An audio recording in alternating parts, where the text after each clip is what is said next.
Muito boa noite a todos. Esse grupo Urântia de João Pessoa foi criado e idealizado e eu quero dar as boas-vindas a todos que estão aqui na sala Zoom.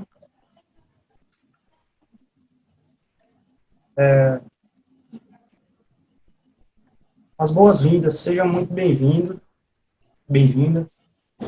A nossa apresentação que irá marcar o início de um novo grupo de estudos do livro de Urântia aqui em João Pessoa e regiões metropolitanas, né? O intuito do grupo é unir essas pessoas, assim como o Jobson, que falou comigo, né? Boa noite, Jobson. Boa noite, Gabriel. Boa noite, Thaís. E eu quero deixar claro que a gente não quer criar um grupo à parte, assim, uma religião, um, alguma instituição, mas a gente quer levar e semear a quinta revelação de época, né?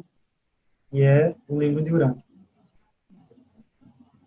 Antes de começar, eu quero dar meus agradecimentos a Deus, né? Por essa oportunidade de estar aqui compartilhando com vocês um pouco do que eu ganhei, né, nos últimos anos. E o intuito do grupo de estudos é, como eu falei aqui para vocês, né, é disseminar, é propagar essa quinta revelação também aqui na Paraíba, né. O irmão Jobson disse que estava se sentindo isolado, mas estamos juntos, viu, meu irmão? Para a gente disseminar a quinta revelação. As Com minhas certeza. pretensões Certo. As minhas pretensões pessoais é que vocês tenham um bom entendimento aqui do que vai ser passado para vocês. Aqui eu estou fazendo uma apresentação introdutória e logo mais irmão Neemias vai continuar na apresentação falando mais a fundo sobre o tema. Senhor Jesus, nesse momento, Deus, queremos entrar em Tua presença, pedindo e te clamando, Senhor. Abre nosso entendimento, para que possamos entender a quinta revelação, Senhor. Nesse instante, Senhor, seja com cada pessoa aqui presente na sala Zoom, que possamos ter corações abertos para receber mais de Ti, corações abertos para entender um pouco mais dessa grandeza que é o universo. Estamos muito felizes por estarmos aqui, Deus. Por isso, Pai, soberano, Micael, nos dá um coração de gratidão a todo instante por viver, por sentir esse ar que respiramos.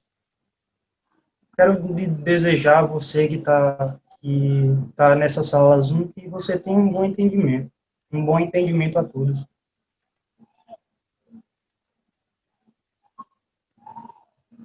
A primeiro momento, eu quero deixar claro que eu fiz esse slide com base num vídeo do irmão Fábio, que é um universo administrado e cuidadosamente administrado, né?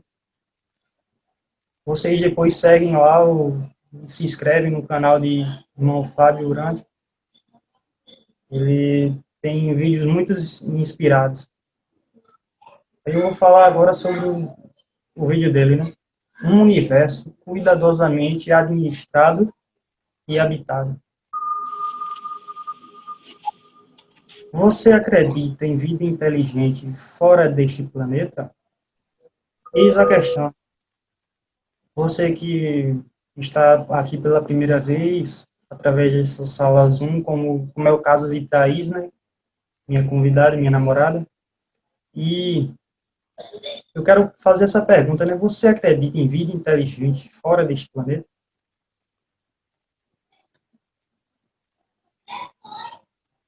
Sim. Eu chamo vocês a fazer comigo essa reflexão. Venha comigo fazer essa reflexão. Imagine que o filho de um grande construtor idealizou a criação de uma grande cidade.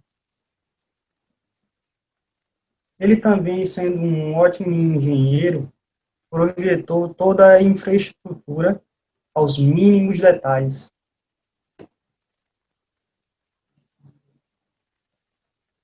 Ruas, pontes, prédios, casas, energia, loja, com tudo que fosse necessário para suprir as necessidades dos futuros habitantes. Para isso, ele contratou milhares de colaboradores e os enviou para começarem.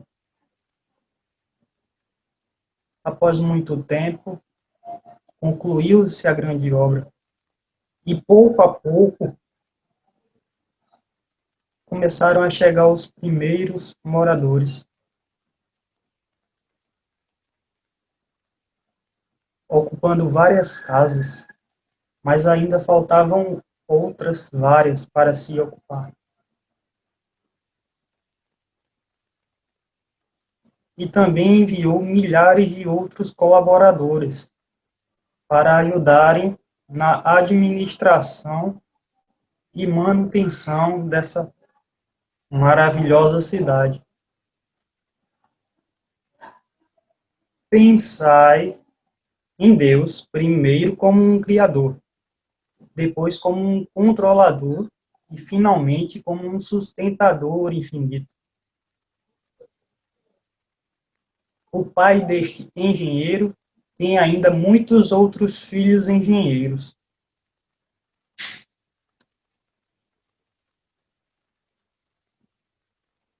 Que também fizeram o mesmo em muitos outros lugares, criando muitas cidades, estados, capitais e mesmo países. Imagine que o nosso planeta seja como uma casa dessa grande cidade. Em termos astronômicos, ainda nem saímos da porta de casa.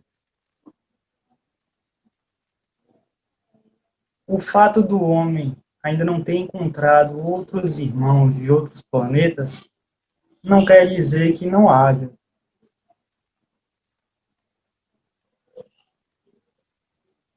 Agora eu te pergunto, por que Deus criaria um universo gigantesco para permitir vida em apenas um único planeta? Não faz sentido, não é mesmo? Deus criou os céus e formou a terra. E não foi em vão que ele estabeleceu o universo e criou este mundo. Ele o formou para que fosse habitado. Todos os mundos esclarecidos reconhecem e adoram o Pai Universal, o elaborador eterno e sustentador infinito de toda a criação.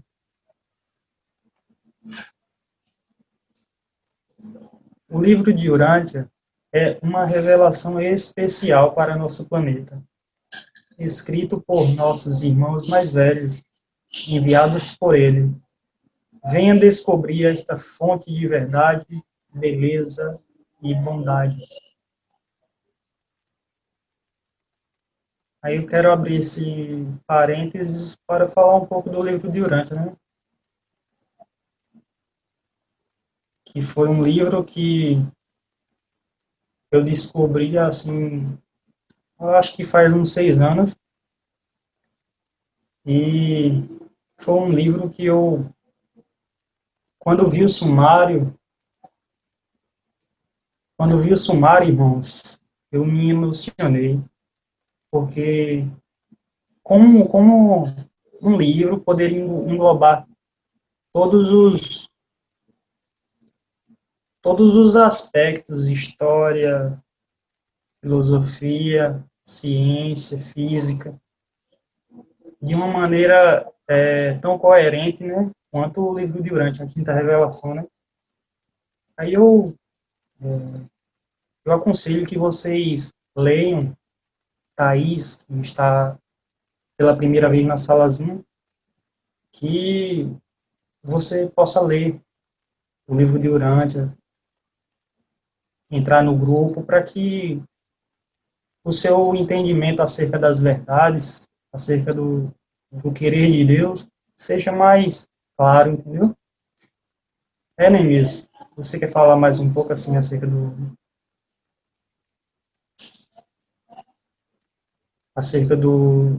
vídeo, do slide? Então, depois seria bom a gente mandar esse vídeo, né? Ficou muito legal o vídeo que o Fábio fez. Você utilizou os slides, mas assim, o vídeo com aquele som de fundo, né? Ficou muito legal. Foi. É bom que... A gente pode mandar depois o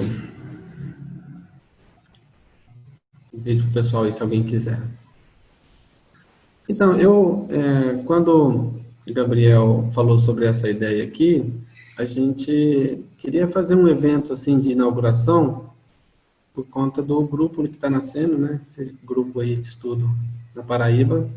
Falei para ele assim que você abrir o grupo vai aparecer outras pessoas, porque eu sei que tem leitores aí na região, principalmente em João Pessoa, conheço o Gutenberg, o Jobson. Então, eu sei que tem outras pessoas também. Então, daqui uns dias o negócio vai começar a crescer. Só precisa dar o pontapé inicial, né? Espero que outras pessoas criem também essa coragem aí e comece os grupos. Eu mesmo mantive por muito tempo o nosso grupo aqui. Por muito tempo a gente manteve o grupo e não tinha ninguém, né? Mas eu falei assim, eu vou manter o grupo porque uma hora aparece. E assim foi aparecendo gente. Bom, e aí como a gente queria fazer um evento de inauguração, vamos escolher algum tema, vamos falar sobre alguma coisa. E ele tinha me falado sobre esse vídeo, sobre como o universo é grande e populoso, habitado. Então, eu falei, podemos falar. Então, eu preparei uns poucos slides aqui, que é, na verdade, mais é um aperitivo apenas, só para despertar curiosidade, porque o que o livro de Urântia fala sobre o universo, ele é uma coisa grandiosa, assim, e aí fica difícil até de compreender, porque é muita coisa. Para quem assistiu aquele segundo vídeo que eu coloquei, dá para ter uma noção da grandeza, né? Ele transforma o planeta num quadradinho, como se fosse um pixel na imagem, e aí vai ampliando, e a gente vê como o universo é gigantesco. E a ciência está começando a engatinhar, começando a descobrir alguma coisa desse universo aí. Então, é sobre isso que eu quero falar. Falar um pouquinho sobre planetas, estrelas, né? Vou compartilhar com vocês aqui minha tela.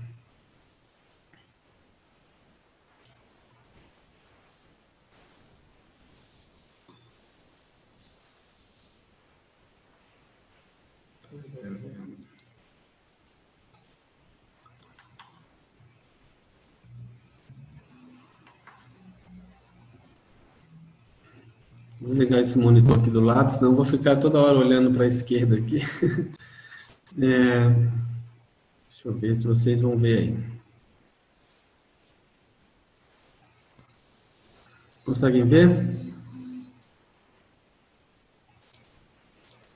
Sim. Então, a ideia era falar um pouquinho sobre o universo, né? Estrelas e planetas. Então, o que o livro de Urântia diz, o que a ciência diz, e por que existe essa diferença aí, por que a ciência ainda não conseguiu ter uma noção de tudo. Então, o livro de Urântia diz assim, o grande universo... Neemias. Oi? Neemias. A imagem está borrada, a gente não consegue ler. Está borrado? Verdade. Vamos tentar de novo.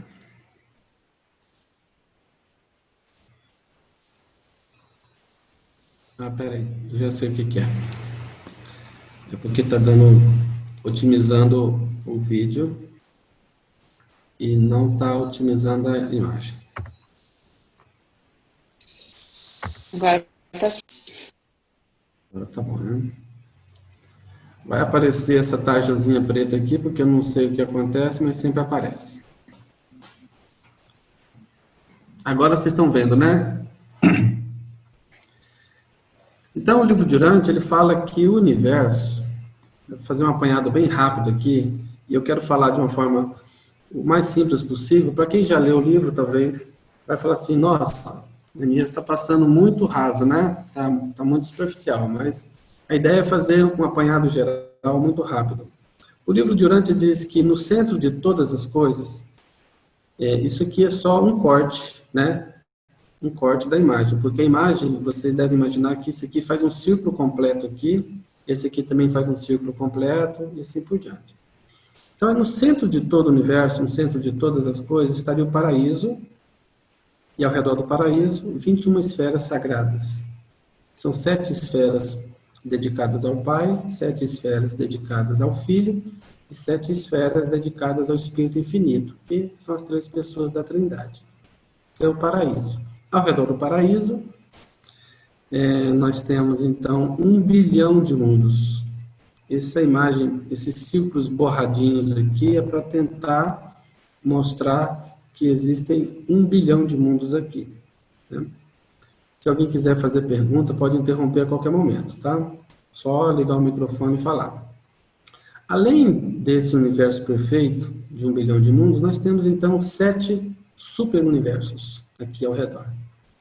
Isso aqui é que o livro de Durant chama de o grande universo. Quando ele fala de o grande universo, ele não está incluindo essas criações exteriores aqui, que são mais 4 níveis de criação. Mas nessa criação aqui, são universos em formação, galáxias em formação, estrelas em formação, não existem mundos habitados aqui nessa área. O único local que o universo está habitado são nesses 7 superuniversos aqui. E aí ele diz assim, o grande universo, que é esse aqui, é a criação atual, já organizada e habitada. Consiste em 7 superuniversos, que são essas 7 aglomerações aqui. Sem mencionar as esferas eternas da criação central, que são essas aqui, mas essa estimativa experimental não leva em conta as esferas arquitetônicas administrativas. O que está dizendo isso? Ele está dizendo que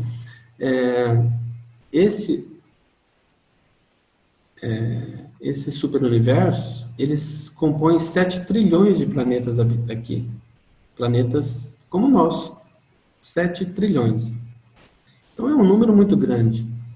7 trilhões significa que cada uma dessas aglomerações aqui, isso aqui, para vocês terem uma ideia, é a Via Láctea. Então ele está dizendo que na Via Láctea existe 1 trilhão, mais um, somando 7 trilhões.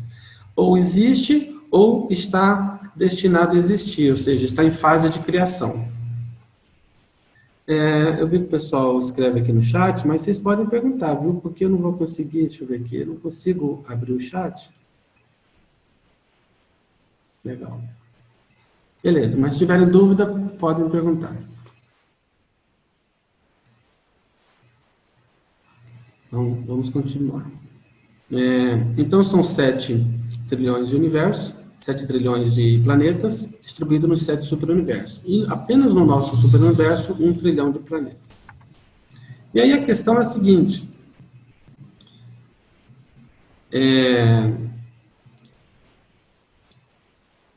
Por que aqui não?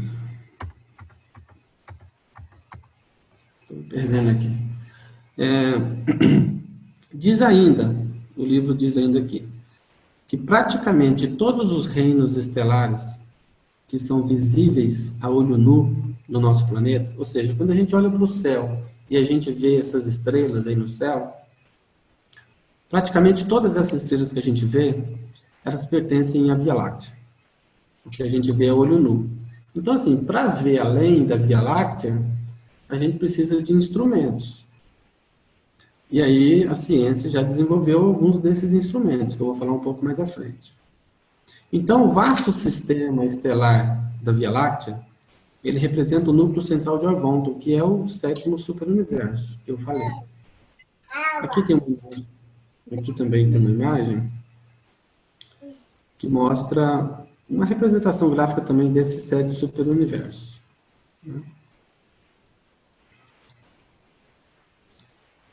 Então, é como se esse aqui fosse a Via Láctea e essa agregação, essa grande agregação de sóis, ilhas, ilhas escuras do espaço, estrelas duplas, grupos globulares, nuvens estelares, nebulosas e outras coisas mais, tudo isso dentro da Via Láctea, é um universo sendo formado, é um universo que está em criação. Por isso que a ciência descobriu que a Via Láctea está aumentando de tamanho. Isso é uma descoberta recente. Não sei se vocês acompanham muito sobre astronomia, mas ao longo dos anos, era muito comum a gente ver algumas reportagens do tipo assim, cientistas chegam à conclusão de que a Via Láctea é maior do que se pensava. É muito comum, né?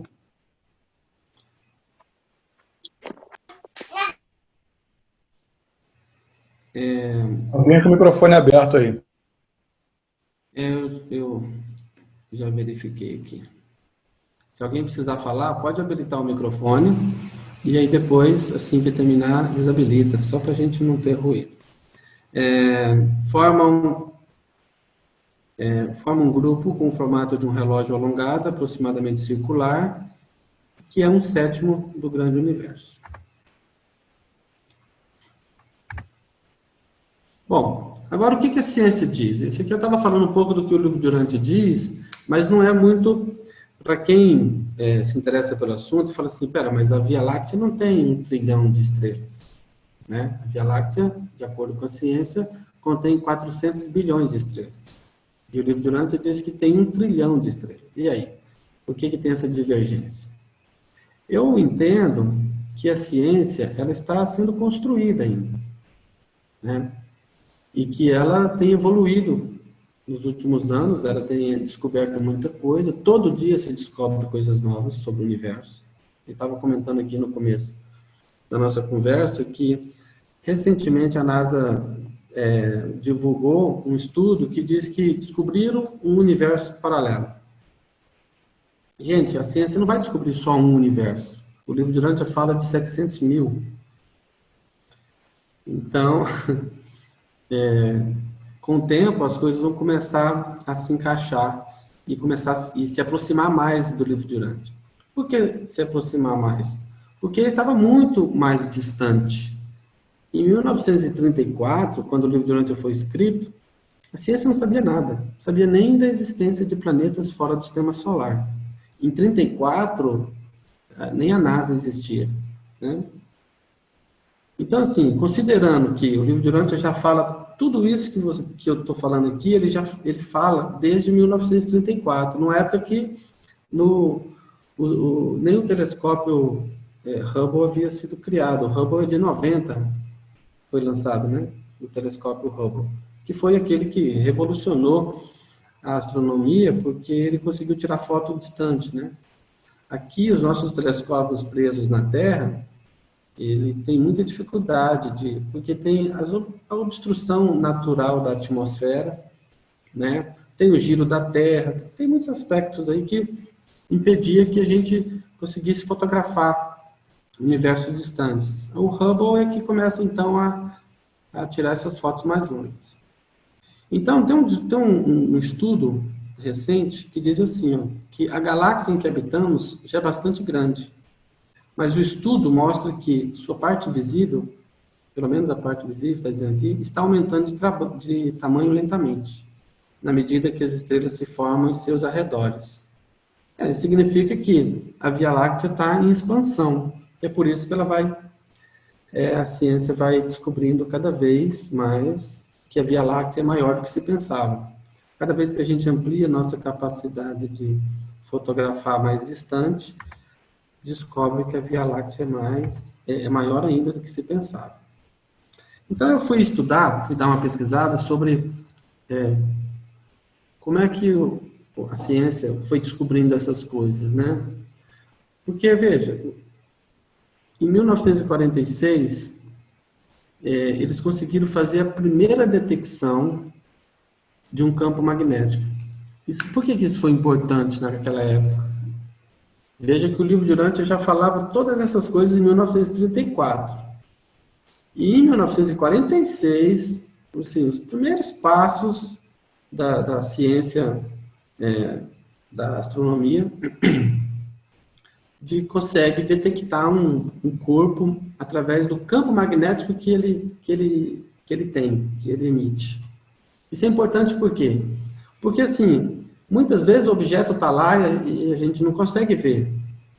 Por exemplo, se não tiver uma luz que bata naquele objeto e reflita luz para a gente, se aquele objeto não refletir luz, a gente não vai ver, porque a gente só consegue enxergar através da luz. Só que aí os cientistas... Desculpa aí, pessoal. Passou uma moto aqui.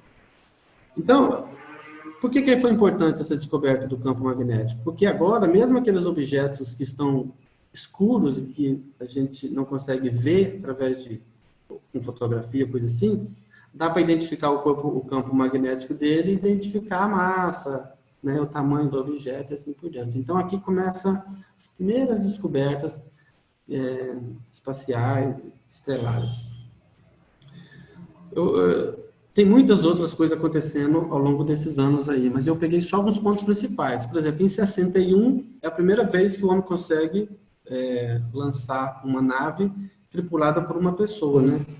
Já tinha conseguido fazer um passeio com uma cadela antes disso, mas aqui é a primeira vez. O Yuri Gagarin foi o primeiro homem a sair do espaço. Veja, em 61, o livro de Urântia foi escrito em 34, foi impresso em 55.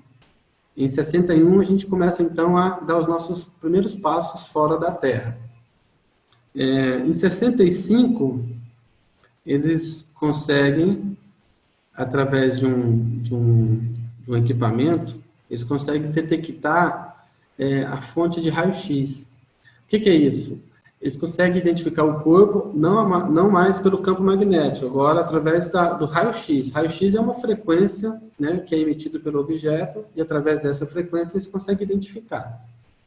E aí já, então, conseguiram detectar através de raio-x um aglomerado de galáxias. As coisas começaram a caminhar. Em 74, o telescópio Philae observou uma variedade de binários através desse raio-x. Aí foi através do lançamento da Estação Espacial a Salyut 4. Em 89, um outro lançamento do Granat, uma missão liderada pela Rússia, que consegue, então, identificar objetos no espaço através de raio-x e raios gama. E aí eles conseguem identificar muito mais coisas. Ou seja, a nossa técnica de estudar os objetos estelares vai ganhando, né, vai ganhando força. Em 1990, então, é lançado o telescópio Hubble. O Hubble foi um salto, né? Porque o que a gente tinha antes disso era o quê? A detecção que era feita era uma coisa muito rudimentar, não tinha beleza, né? Eles viam aquelas gráficas, aquelas coisas, aqueles borrões na imagem na tela de um computador. Mas aí com o telescópio Hubble, aí a coisa começa a mudar de figura. Porque o Hubble começa então a fotografar nebulosas, galáxias, estrelas, e aí começa então o universo começa a ficar mais bonito aos nossos olhos, né? As imagens, as fotos que a gente recebe. Então, é do Hubble para cá que a ciência começa a descobrir, de verdade mesmo, assim, começa a catalogar estrelas e planetas e galáxias, começa a catalogar o universo, começa a ver a distância, o comprimento e a grandeza. E cada vez que eles vão ampliando a capacidade de detecção, eles vão vendo que o universo é maior do que se pensava. Eles vão descobrindo coisas mais longe, mais longe. Então, partindo do nada que eles tinham Em 34 eles não tinham nada. E o livro de Urântia já dizia tudo isso que a gente vê hoje. Parecia que o livro de Urântia estava falando uma língua e a nossa ciência falava outra completamente diferente. Hoje, nós podemos ver o quanto a ciência já se aproximou do que o livro diz. O livro de Urântia, ele fala, ainda existem algumas divergências, claro, como eu falei, né? A Via Láctea. A ciência diz que são 400 bilhões de estrelas. O livro de Urântia diz que é em torno de 1 trilhão. Ou seja, o livro de Urântia fala que é mais do que o dobro. Será que o livro de Urântia está errado? Ou será que a ciência ainda não tem mecanismo de detecção adequado para poder identificar tudo que existe ali? Né? Eu, particularmente, e sou suspeito para falar porque eu acredito no livro de Urântia, né? Mas mesmo que eu fosse alguém pesquisador, eu iria considerar, assim, ó, em 34 era o livro de Urântia falando algo que a ciência tinha total desconhecimento. Hoje, as coisas, nós já estamos falando a mesma língua. A galáxia é realmente grande, para a ciência tem 400 bilhões de anos, para o livro de Urântia tem 1 trilhão. Eu acredito que com o passar dos anos, e com novas técnicas, novos mecanismos, eles estão para lançar um novo telescópio, e, se não me engano, se não me falha a memória, ele tem 10 mil vezes mais capacidade que o Hubble. Então, assim, imagina o que vai acontecer. A explosão de descobertas que a gente tem pela frente. Então, eu não tenho dúvidas que, com o passar do tempo, a ciência vai se aproximar mais ainda do livro de Urântia. Já descobrimos muita coisa, viu? Quem vive aí nesse... quem se interessa pelo tema e quem acompanha esses noticiários, já viu falar muitas vezes, fala assim, a NASA descobre um planeta semelhante à Terra. Com certeza você já deve ter ouvido falar isso, né? Sempre anunciam. E isso é só o começo. Mas é só o começo, porque a quantidade de planetas que existe, olha só, vocês olhem para o nosso Sol. O nosso Sol, quantos planetas giram ao redor do nosso Sol? Agora, olha para as estrelas do céu. São sóis. Tudo que a gente vê à noite, e o que a gente não vê também, né? Tem muitas que a gente sequer consegue enxergar, são sóis como o nosso. São estrelas. Ou maiores, ou menores, mas são estrelas com planetas girando ao redor delas. Então, tem muita coisa para descobrir. Então, o que a ciência considera como sendo um planeta habitável? Se ele estiver dentro de uma zona, ou seja, uma faixa, que não é nem muito perto do Sol, nem muito longe do Sol. Então, esse desenho aqui mostra isso. Ó. Aqui embaixo, essa estrelinha pequena, significa que a faixa habitável é mais perto da estrela. Por quê? Porque ela emite menos calor. Se ela emite menos calor, o planeta não pode estar muito longe, senão vai ficar frio demais. Né? Então, a faixa habitável está aqui.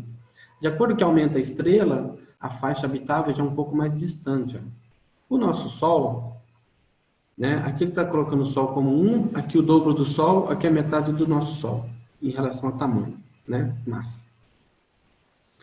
Então, a nossa estrela, o nosso Sol, a zona habitável está aqui, ó. Nós temos o Mercúrio, Vênus, Terra e Marte, né? E a Terra está dentro da faixa habitável, por quê? Porque essa faixa aqui significa que nem está muito perto do Sol, senão seria quente demais, e nem está muito longe, senão seria frio demais.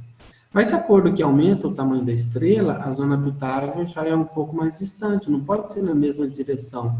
Porque se for uma estrela grande, que estivesse na mesma distância da Terra, estaria muito quente para ter vida. Então, a ciência sabe disso, que existe uma zona habitável que não é nem muito perto, nem muito longe. E é com isso que eles trabalham. Então, em astronomia, uma zona habitável, também chamada de zona de Goldilocks, é uma região do espaço ao redor de uma estrela, onde o nível de radiação emitida pela mesma permitiria a existência de água líquida na superfície. Então, assim, a intenção é essa, é ter água líquida aqui. Porque se tiver frio demais, a água está toda congelada, é gelo. Se tiver calor demais, a água vira vapor, só vira como Vênus, né? Atmosfera super quente. Alguém tem alguma dúvida? Alguma pergunta? Pode interromper, viu? É rápido. Prometo que não vou cansar vocês. Espero que esteja divertido também. Emias, eu Oi. tenho uma dúvida. Sim, vamos lá. É o seguinte, eu não sei se o que nós chamamos de galáxia é o mesmo que a mesma coisa que a ciência chama, porque pelo livro de Urântia, Orvonto seria a nossa Via Láctea, não é isso? Ou não? Tá. E como é que a ciência diz que temos milhões de galáxias se nós só temos 7 superuniversos? Orvonto é um dos 7. Sim. Eu vou voltar àquela imagem que eu tinha apresentado no início.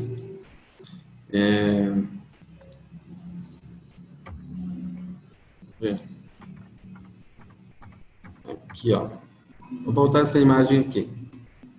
Vamos entender por que que a ciência encontra milhares de galáxias e a gente só tem 7 superuniversos.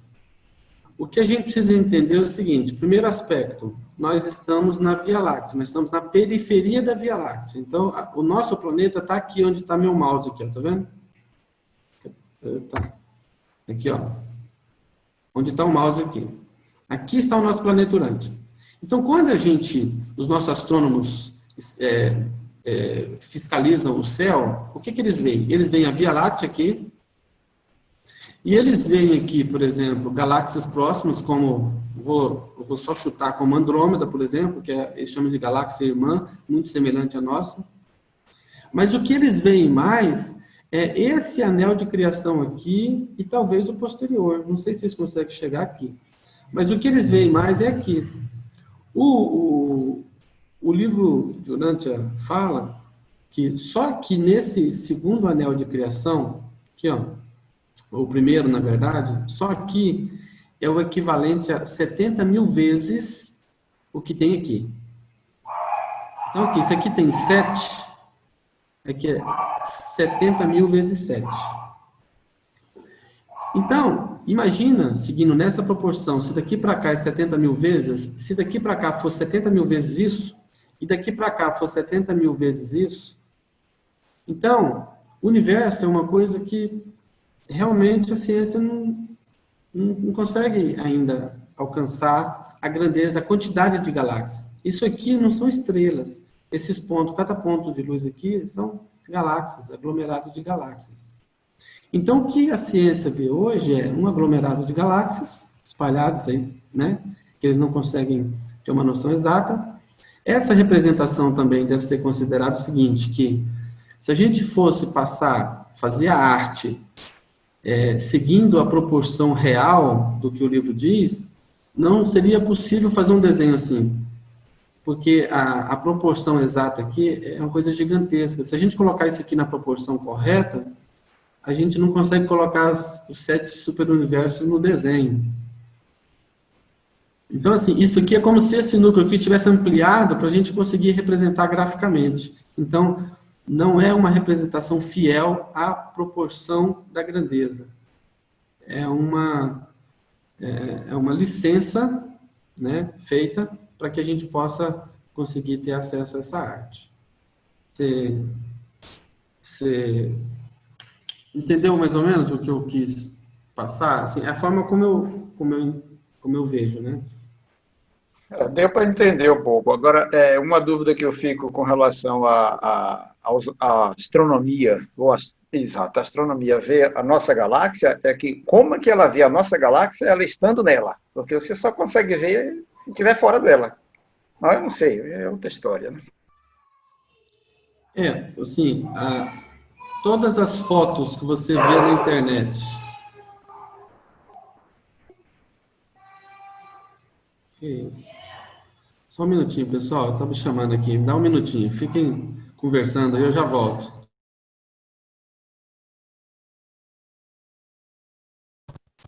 Ô, Milton. Tá me ouvindo, Milton?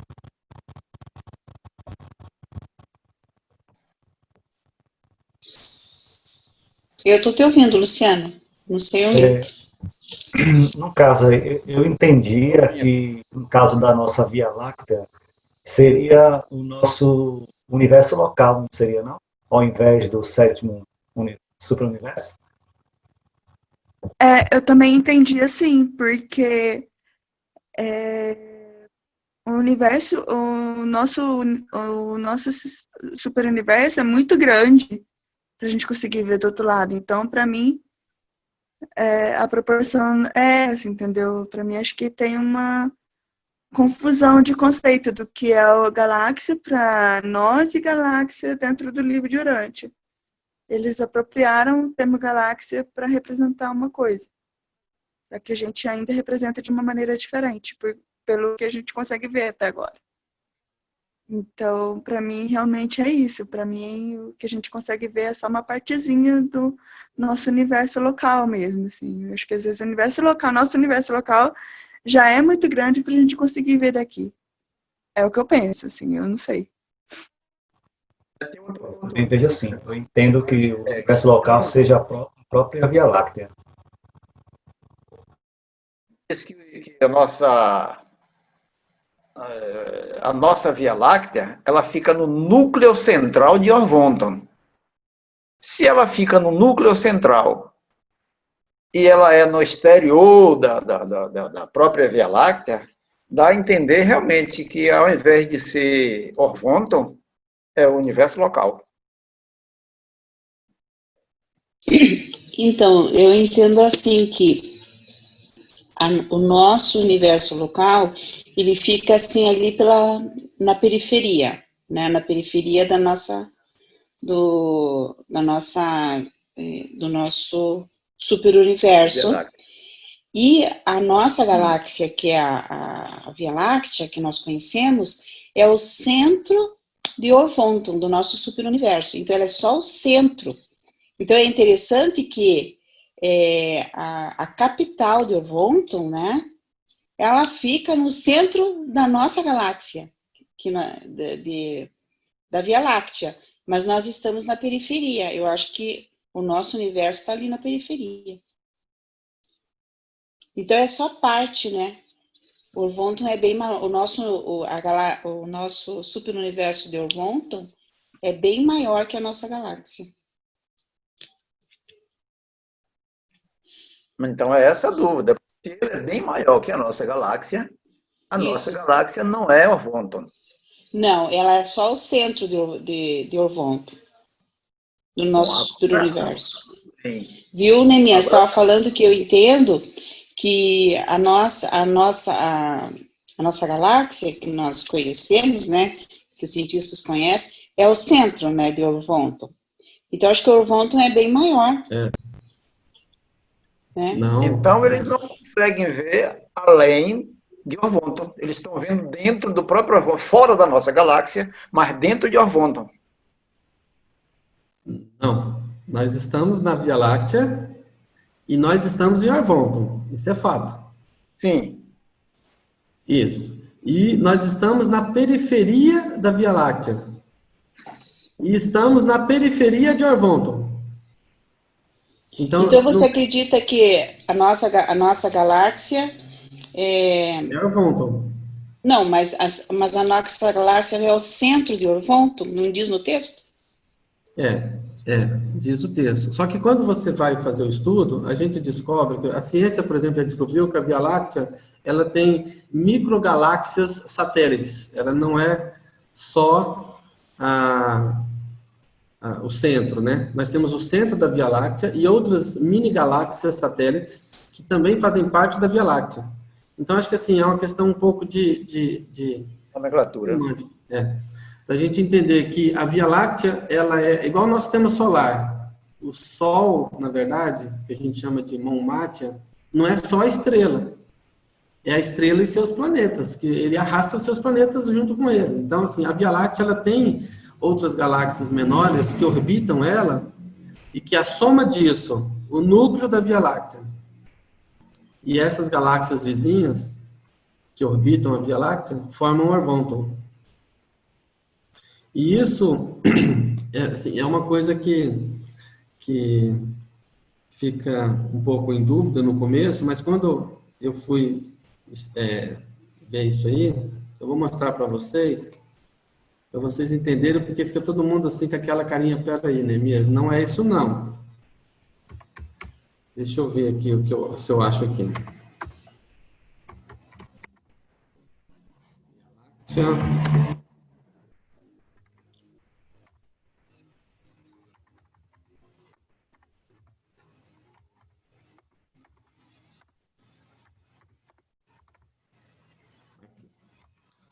Vamos lá. Deixa eu compartilhar com vocês aqui, que vocês acompanham o texto comigo. Estou aqui com o texto que fala sobre a Via Láctea.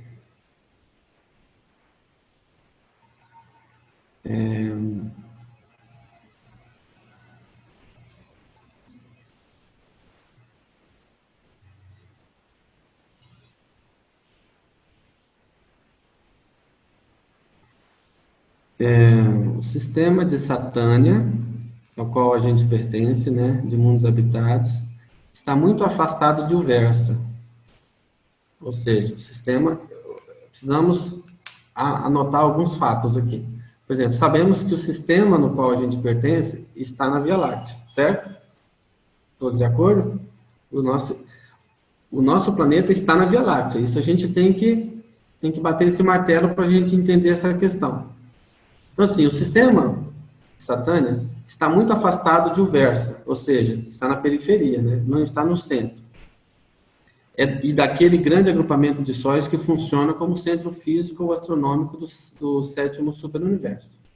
Aí diz assim, de Jerusalém, que é a sede do nosso sistema, até o centro físico do superuniverso, que fica bastante longe, no diâmetro denso da Via Láctea, são mais de 200 mil anos. O que ele está dizendo? Vamos botar aqui. Ele está dizendo aqui, que aqui está a Via Láctea. Ele diz que o nosso sistema está aqui, na periferia. E que daqui até aqui no centro, 200 mil anos. Certo? É isso que ele está dizendo. 200 mil anos. Satânia está na periferia do universo local. Ou seja, nós estamos na periferia do universo local. E Nébadon, no momento, está bem para fora, na direção da extremidade de Orvonton. Então, nós estamos na periferia da periferia, porque ele diz que Nébadon está bem na extremidade de Orvonton, bem na extremidade de Orvonton. E Satânia está na extremidade de Nébadon. Agora, pensa comigo. Se nós estamos na extremidade de Nébadon, e nós estamos dentro da Via Láctea, Nébadon, no momento, está bem para fora, na direção da extremidade de Orvonton. Nébadon está na extremidade de Orvonton. E se ele está dentro da Via Láctea, a gente não está fora, então o diâmetro da Via Láctea é o diâmetro de Orvonton.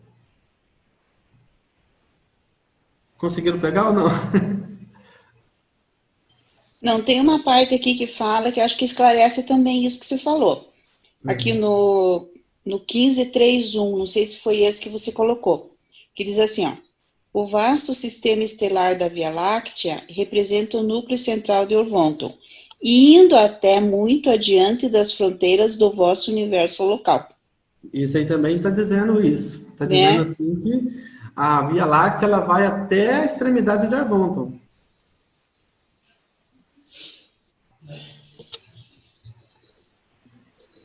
Certo? Certo. É porque, às vezes, essas coisas a gente tem que pegar nas entrelinhas. A gente, nos detalhes. Nos detalhes. São alguns detalhezinhos que... Porque eu fui pesquisar uma época sobre isso, falei assim, mas o que é? A Via Láctea é o quê? É um superuniverso, é um setor menor, um universo local? E eu fui ter que destrinchar isso. E aí está escrito ali, mas assim, com muito detalhe. Então, podemos dizer que a Via Láctea é Orvonton, só que ela é maior do que os cientistas supõem. Né? Ela é maior do que se pensa. Exatamente. Então, porque agora descobriram que é maior mesmo, né? Estão descobrindo, né? Cada dia eles aumentam um pedacinho na Via Láctea. Mas o que eu tinha parado aqui na hora que eu estava falando é que é o seguinte, que todas as fotografias que nós temos da Via Láctea não são fotos reais, porque nós estamos dentro dela. Foi exatamente isso foi quem comentou? Carlos? O Milton. O Luciano? O Milton. Milton, isso. Eu. Então, todas as fotos da Via Láctea é animação de computador. Ninguém saiu da Via Láctea para poder tirar foto, entendeu? Então, assim, a gente consegue fotografar galáxias vizinhas e a gente consegue fotografar coisas aqui na Via Láctea. Isso é colocado, esse modelo é colocado no computador e o computador tem uma noção do todo. Aí ele forma, né, o todo, mas é uma simulação. Não dá para fazer uma selfie, né? Não dá, botar a câmera lá fora assim, né, vamos fotografar a Via Láctea, não tem jeito. E com outro detalhe, eles estão para frente. Porque para trás não tem como, ele não tem retrovisor, né? Para tirar uma foto por trás. O que tiver dali para frente, dá para, a não ser que tenha um Hubble desse, sei lá, outro, que saia da galáxia, de lá ele fotografe de lá de fora, né? Mas não tem, porque os nossos satélites, eles estão presos à atmosfera da Terra. Então, Nós temos algumas sondas que saíram, mas essas sondas que saíram, elas tiraram foto dos planetas do sistema solar, porque acho que a Voyager, que é a sonda que foi lançada, que está mais longe, ela está agora ainda nos limites do sistema solar ainda. Ela não conseguiu sair. Então é.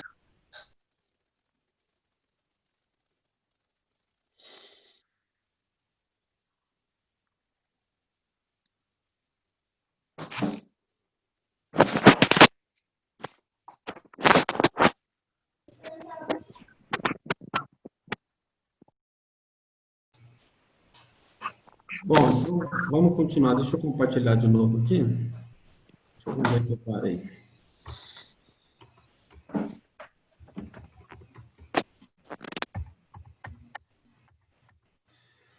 Vamos, estamos aqui então. Então, essa questão continuando ainda com a questão da zona habitável, só um minutinho, pessoal, deixa eu...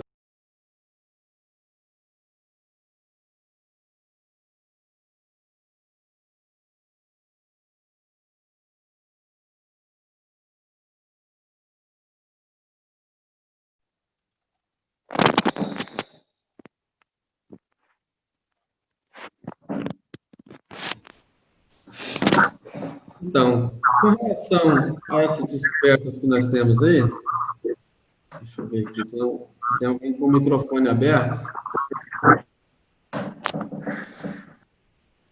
Pronto.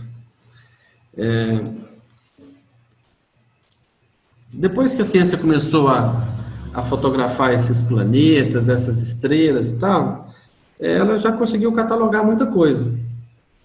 Só que assim, ela está catalogando o nosso quintal, vamos dizer assim.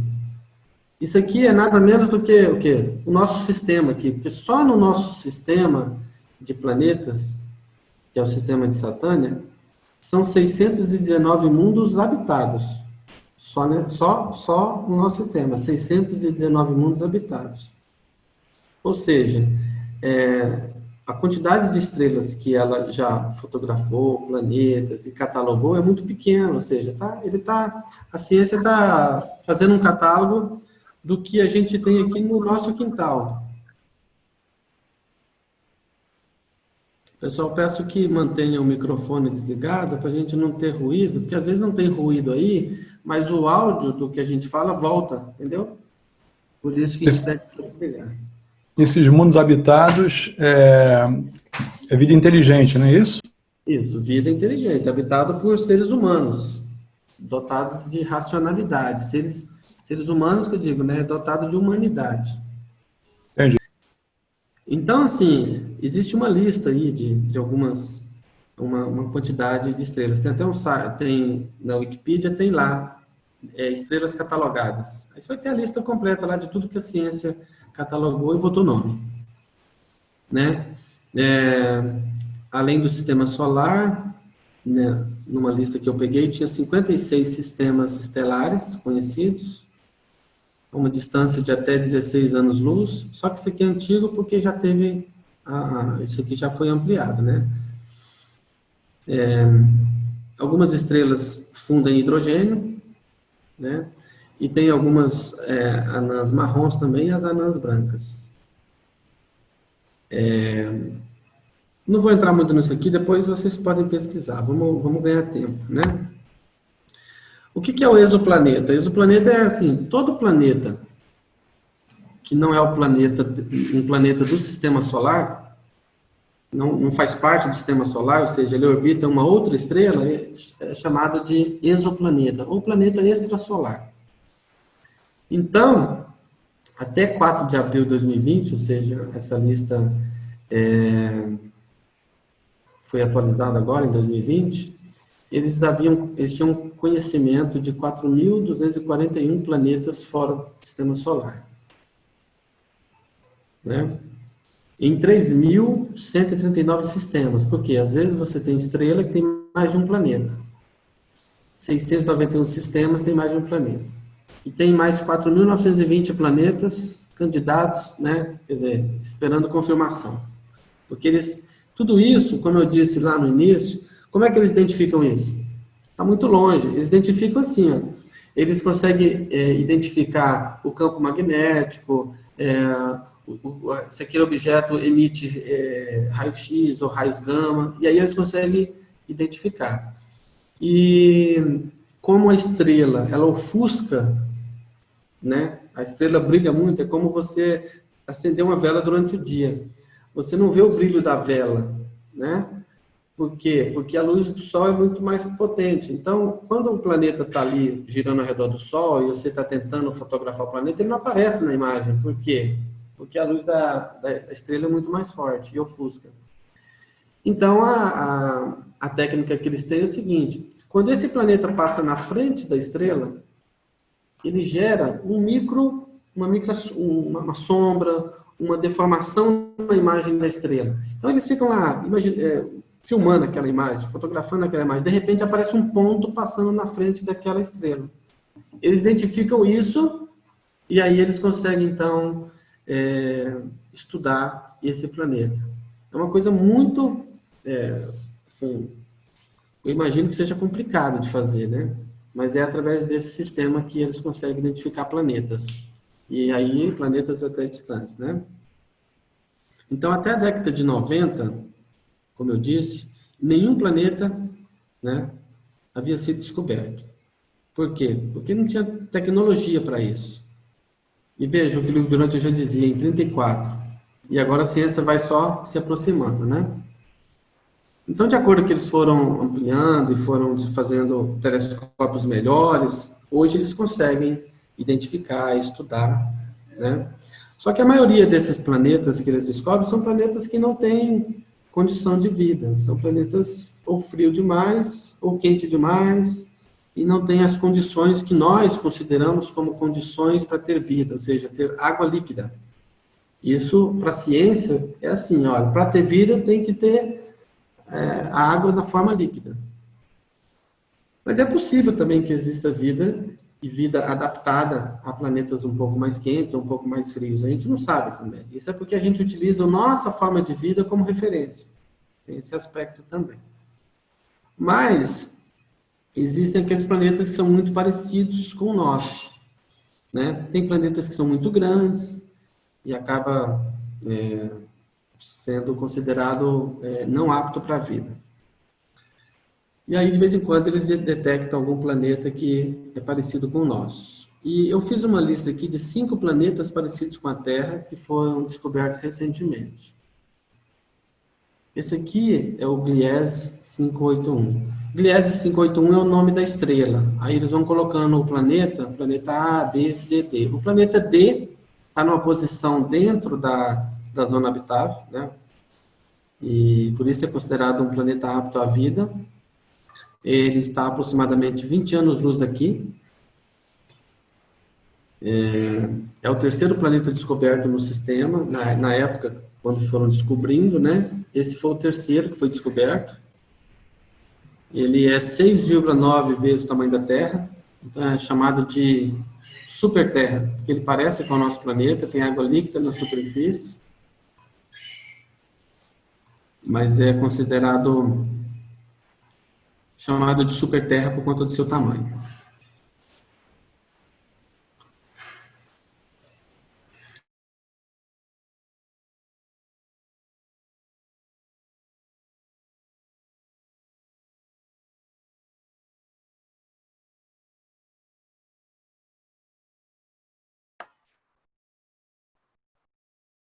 O segundo planeta que eu trouxe aqui é o HD 85512. O planeta está distante da Terra 36 anos-luz, né? Está dentro da zona habitável da sua estrela também, ou seja, tem água líquida na superfície. Eles calculam que a temperatura varia entre 30 e 50 graus. A gente tem muitas regiões do planeta Terra em que as pessoas vivem nesse ambiente total, né, assim, bem adaptado. Nós temos regiões aqui que entre 30 e 50 graus dá para viver muito bem.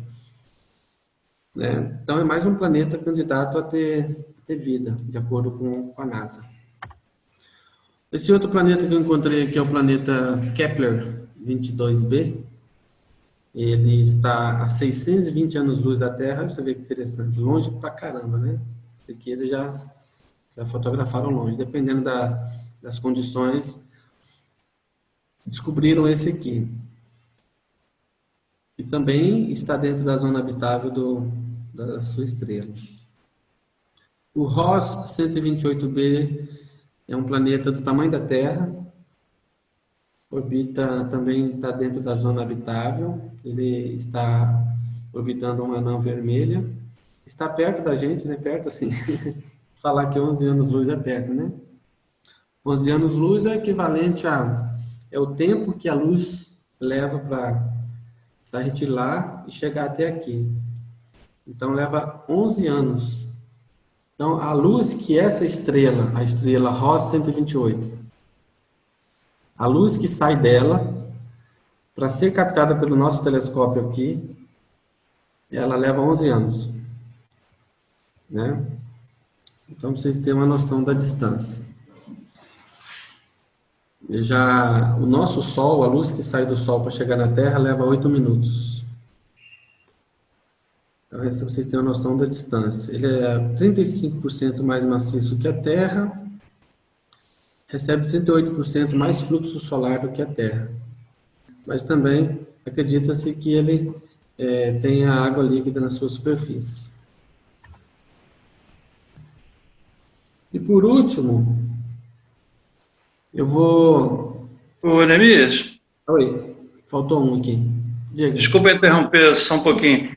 O que é mais impressionante nessas distâncias é que a luz leva 11 anos para chegar aqui, mas a uma velocidade de 300 mil quilômetros por segundo. Isso, na velocidade da luz, né? Isso. A velocidade da luz. Então é uma coisa absurdamente grande.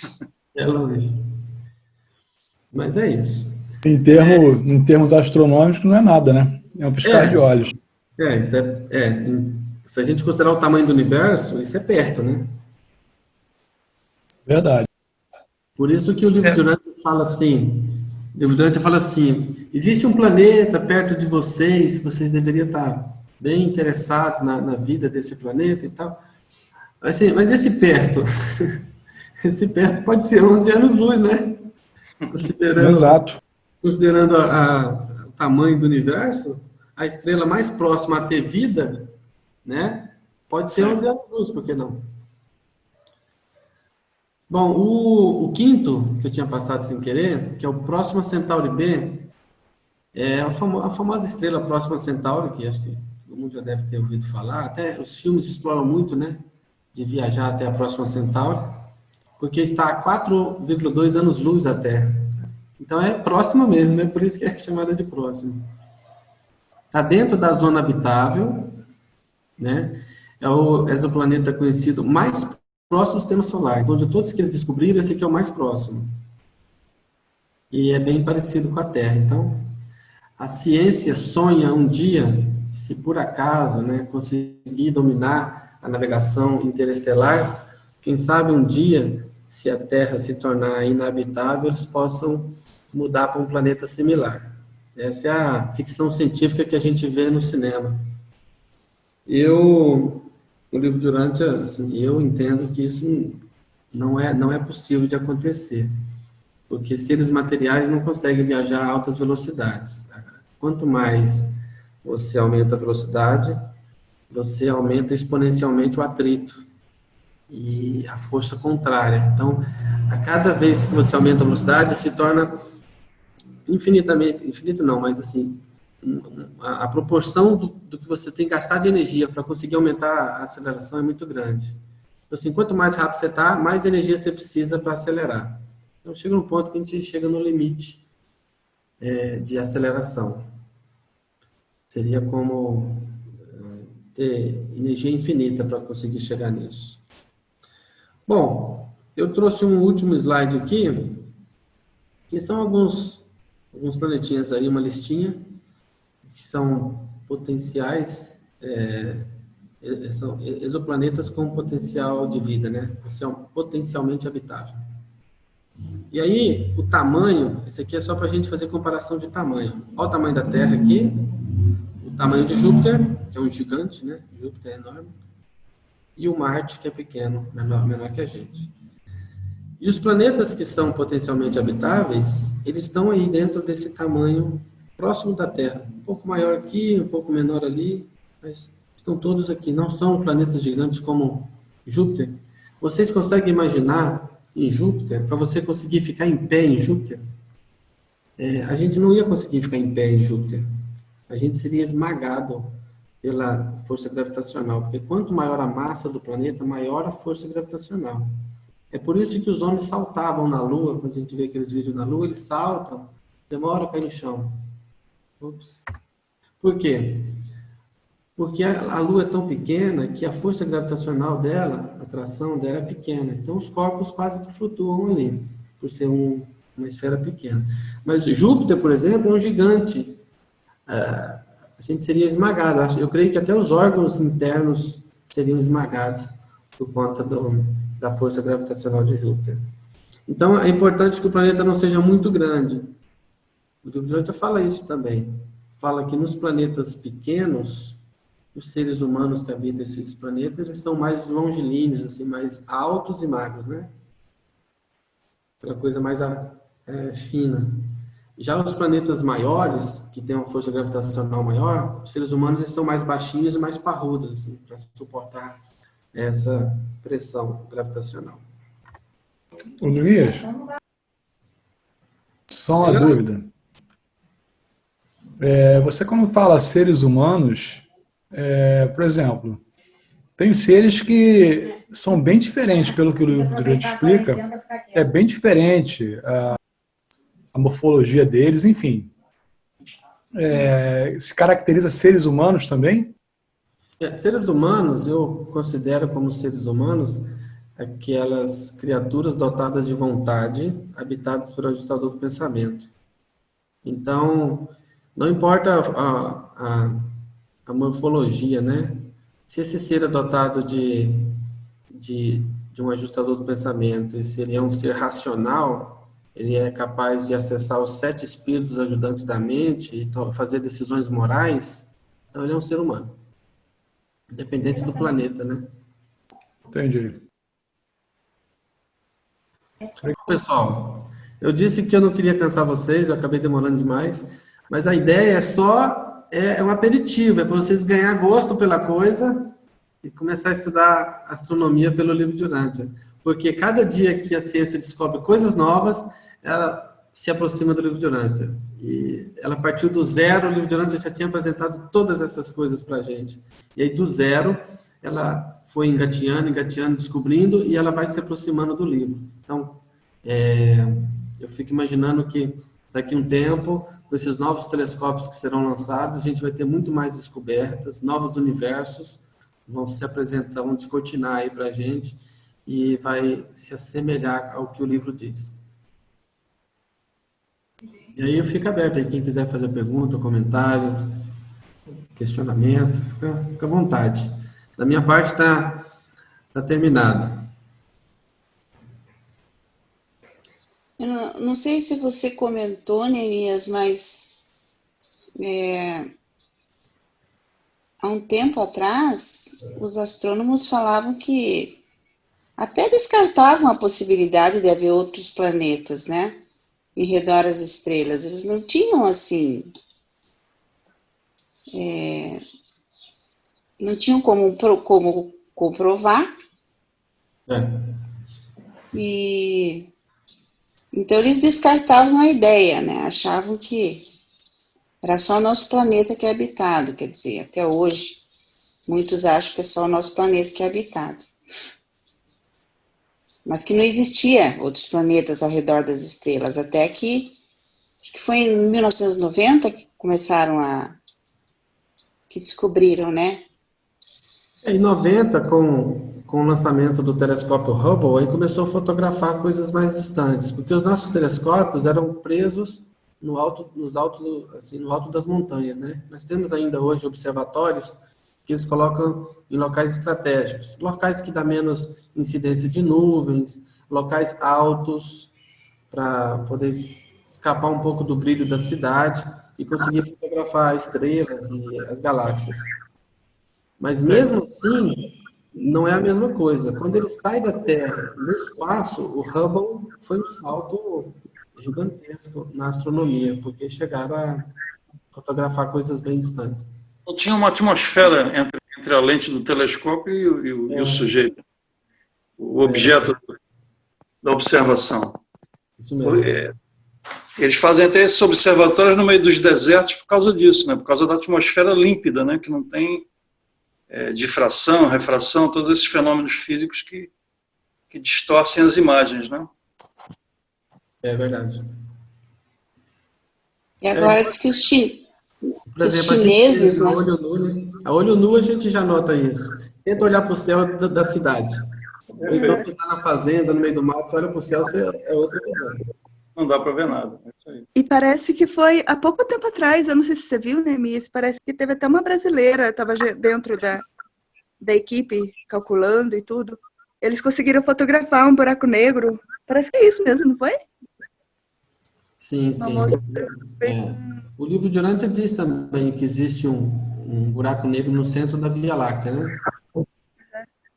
Uhum. Eu acho que essa moça, acho que conseguiram fotografar um há pouco tempo atrás. Foi bem legal. A moça ficou toda feliz. Eu vou ver se eu procuro, eu pesquiso e mando também. Legal. É legal. Neemias, essas massas que o livro de Urântia fala em torno do paraíso, você entende como o quê? Como buracos negros ou não? Eu entendo como buracos negros. Ele fala de corpos escuros do espaço, né? Isso aí. O que é um corpo escuro do espaço? Eu entendo que é um corpo que não reflete luz, que toda luz que bate nele, ele absorve. Então, na época, o termo buraco negro não existia. Então, o livro de Urântia fala disso como corpos escuros. Depois a ciência cunhou esse termo de buraco negro. Mas, na verdade, não é um buraco. Assim, no conceito real da palavra, é um objeto supermassivo que absorve tudo. Tem uma força gravitacional elevadíssima e ele absorve tudo. Então, o que acontece? Tudo que passa nele, ele atrai. Até a luz. Até a luz. Até a luz ela atrai. Então, assim, não é um buraco. O buraco dá a entender que não existe nada ali. É ausência de algo, o buraco, né? Quando você faz um buraco, é ausência de algo. Mas o corpo escuro do espaço, ele não é ausência. Ele é uma massa tão forte, é uma concentração de massa tão forte que atrai tudo que passa ao seu redor.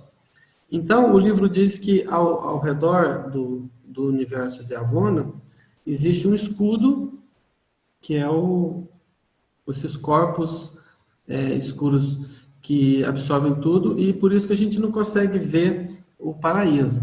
E até, de certa forma, é bom, isso é uma proteção para os universos, Porque senão a luz emitida pelo centro da criação ofuscaria o universo inteiro, né? Isso é verdade. Então é uma maneira de nos proteger desse brilho que a gente não está pronto ainda para ver. É engraçado que... Sem falar na fronteira, né? Na fronteira do eterno, né? De Avona, para os universos do tempo e do espaço, né? Eu não sei se isso também é uma divisão aí, mas eu creio que sim.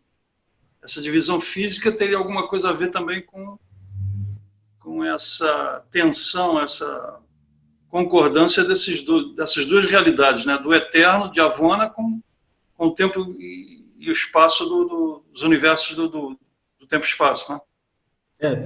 Deve ter alguma coisa também que separa as duas realidades, no sentido de que nós estamos presos no espaço-tempo, enquanto que eles não. Então, esse limite aí também deve determinar essa diferenciação aí entre os dois níveis de realidade.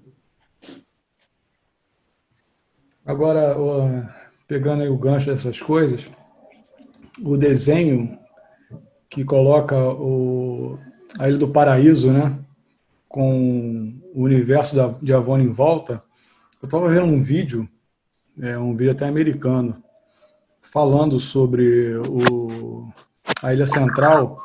Ela é maior do que todos os 7 super-universos juntos. Não sei se procede o tamanho da coisa, mas assim, você vê que aquela foto, aquele desenho é apenas ilustrativo, você tem uma ideia. Se foi isso mesmo... O desenho não dá para ter uma noção, porque se alguém fosse desenhar isso na proporção que se imagina que seja, né? É como se os superuniversos sumissem do mapa, né? Eles não aparecem. Então, exatamente. Não tem eles não são fiéis à proporção. Eles ignoram a proporção para fazer com que a imagem seja agradável. Verdade. Exatamente isso. Gente, Desculpa, não é pode falar. a ilha que é infinitamente maior que os 7 superuniversos? A ilha somente? Exatamente, a ilha. Ah, tá. É que eu então confundi, achei que você estivesse falando também do universo central. Não, a Ilha do Paraíso. É, isso mesmo. Agora, olha só, esses corpos escuros que estão ao redor de Avona, será que eles são os mesmos corpos escuros que se diz aí pela astronomia? Será mesmo? Vocês têm certeza disso? Então, assim, certeza a gente não tem. O conceito do corpo escuro trazido pelo livro Durântia tem o mesmo conceito do buraco negro tratado pela ciência. Então, assim, a gente faz essa analogia por conta do conceito desses dois temas. Os corpos escuros, eles têm essa função. O livro fala que, assim, as galáxias, elas estão... se não fossem os corpos escuros, elas iriam se afastando naturalmente. E o universo, ele se dissiparia. Para aquele que se mantenha coeso, quando a galáxia começa a se afastar, os criadores colocam um buraco negro ali entre um ponto e outro para fazer uma contraforça, uma força contrária, para ela parar de se afastar uma da outra. Então, até os buracos negros são colocados ali, estrategicamente, para manter esse equilíbrio e manter o universo coeso. Uhum. Pois mas aí, nesse caso, uma galáxia não veria a outra por conta desse buraco negro colocado ali para que elas não se afastassem? Você fala que se atrair, a intenção é essa, criar uma atração. Exato, mas assim como os 7 superuniversos não têm acesso de visão para Avona, então esses buracos negros colocados fora, aqui nos superuniversos, fariam o mesmo efeito, com que não se visse uns ao outro. O que eu entendo é que esses buracos negros que são colocados assim, eles são colocados pontualmente em alguns locais, estrategicamente no universo. Já ao redor de Avona, existe um cinturão de buracos negros que formam um escudo. É diferente. Exatamente. Pessoal, para quem tiver interesse, eu acabei de mandar aí a reportagem no bate-papo. Se vocês quiserem ver a foto que foi tirada do buraco negro, aí é bem legal. Opa!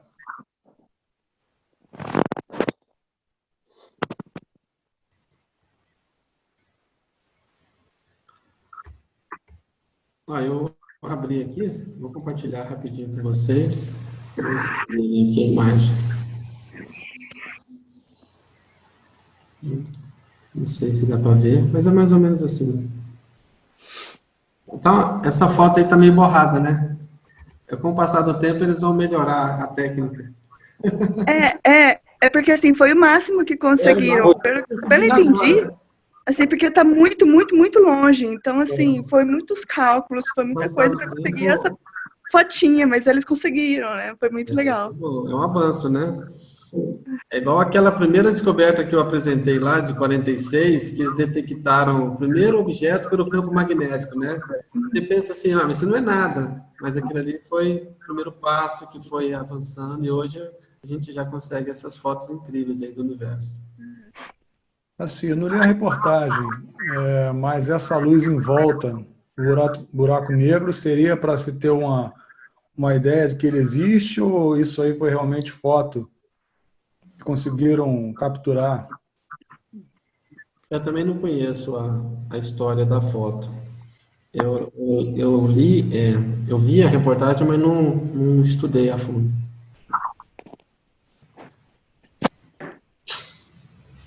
E de repente nem é luz, né? Que a gente vê ali como luz, não é luz, é uma espécie de... É como se, vamos imaginar assim, o buraco negro ele atrai tudo, mas alguma energia pode ser identificada nesse processo de atração. E aí eles conseguiram, através de instrumentos, detectar isso. Sem dúvida. Bom, pessoal... Desculpa, Neve. Imagina, não, só estou falando aqui, fiquem à vontade. Eu já vi reportagem falando sobre os quasares também, né, que seriam buracos negros que, vamos dizer assim, absorvem a luz e expelem a luz para um outro ponto, né? Eles absorvem num sentido e expelem em outro, né? Expelem o outro, por exemplo, absorve, apesar que no espaço não tem cima e embaixo, né? Mas, para grosso modo, seria absorver na parte de cima, né? E expelir, né? Na parte de baixo, por assim dizer. Falando que o universo não tem cima e embaixo, né? Ele diz que o paraíso é como se fosse uma elipsoide. É uma elipse, né? Mas, assim, tridimensional. Então, ele tem a parte superior, a parte periférica e a parte inferior. Então, a parte superior seria o nosso referencial de em cima. Então, todo o universo que está ali naquele plano, para cima é superior, para baixo é inferior. Sim, verdade. Ainda tem os reservatórios. Esse aí seria o em cima e o embaixo que a gente tem, né? Disponível. Sem dúvida. Mas o negócio é saber. Se a gente está em cima, está embaixo. Não dá para saber. Está cego no espaço. E ainda tem os reservatórios, né? Os tais reservatórios em cima e embaixo. E ainda tem uma outra força que abraça lá a o último nível do espaço exterior.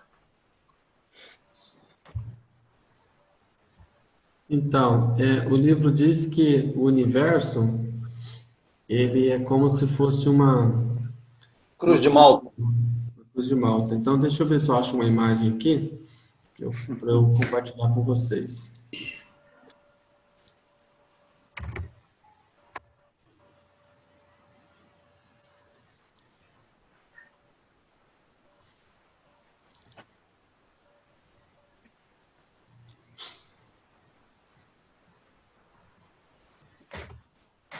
Vou compartilhar aqui.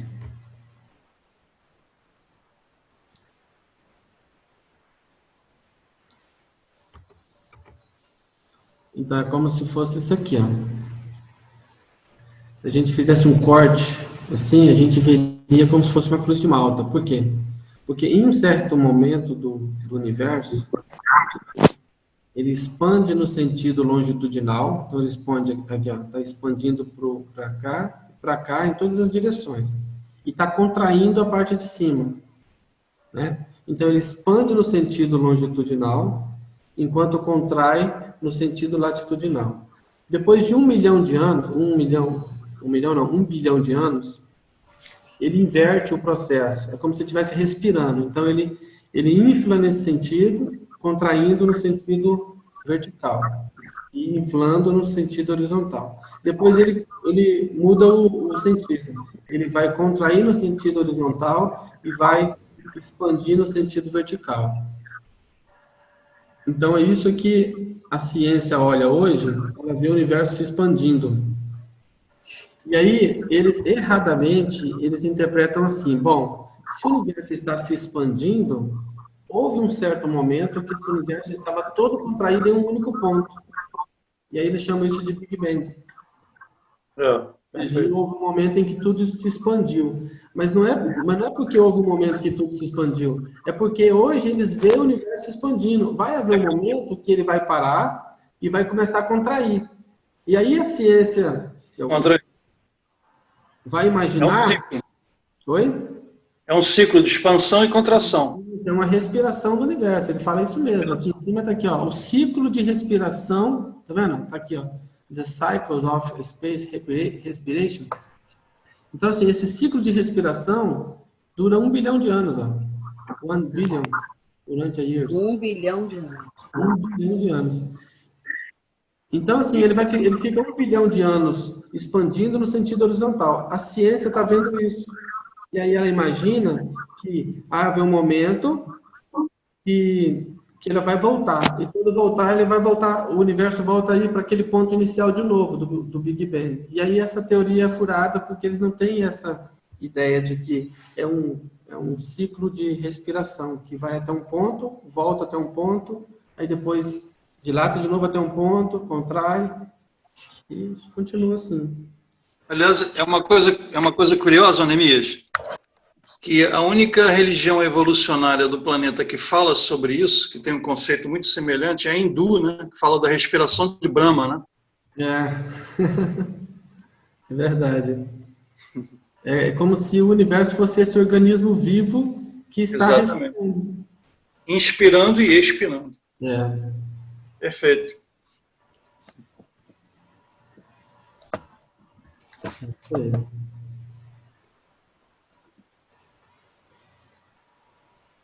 Show de bola. Diga lá, Gabriel.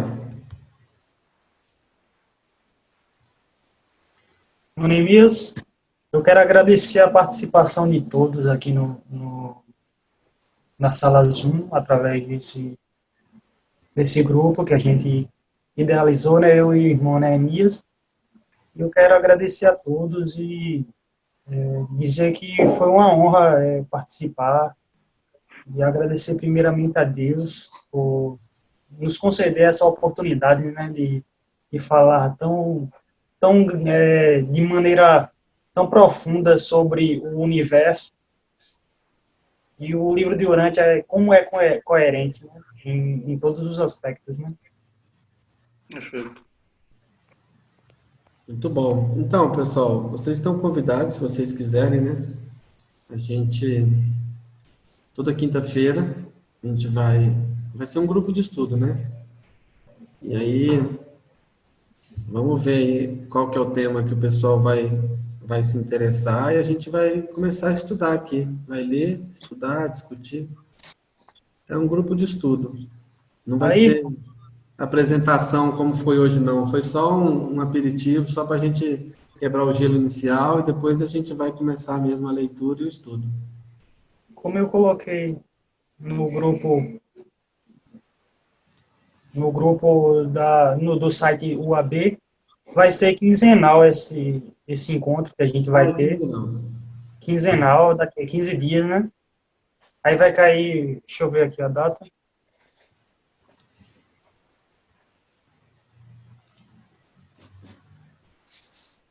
Vai cair dia 11, verdade, dia 11. Estão todos convidados, hein? A gente avisa lá todo mundo, quem quiser participar. Tá certo. Você já pensou em que parte que a gente pode começar? O que você acha do livro? Eu acho que sobre a vida de Jesus, que eu conheço assim acerca dos evangelhos, mas preciso entender a fundo como foi retratado sob o ângulo do livro de Urântia, entendeu? Uhum. Legal. Sempre bom. A vida de Jesus é até mais gostoso de estudar, porque todo mundo já conhece um pouquinho da história. É um assunto mais fácil para quem está iniciando, inclusive. Então, quem quiser recomeçar também, sempre tem alguma coisa nova, né? Mesmo para quem já leu, sempre descobre coisas novas. Verdade. É isso. Bom, pessoal, é isso. Ó. Muito obrigado, viu, a atenção de vocês aí. Espero que não tenha sido muito maçante para quem está começando agora. Às vezes o assunto viaja para questões mais profundas, mas é importante saber que o livro de Urântia ele explica todos esses detalhes e para quem gosta de aprofundar também tem as respostas, né? Então, ele vai fundo no assunto. Parabéns, gente. Uma boa noite a todos. Boa noite. Boa noite. Daqui 15 dias, então, né, Gabriel? Boa noite. Boa noite. Boa noite. Maravilhoso. Boa noite. Valeu, pessoal. Obrigado. Boa noite. Tudo de bom.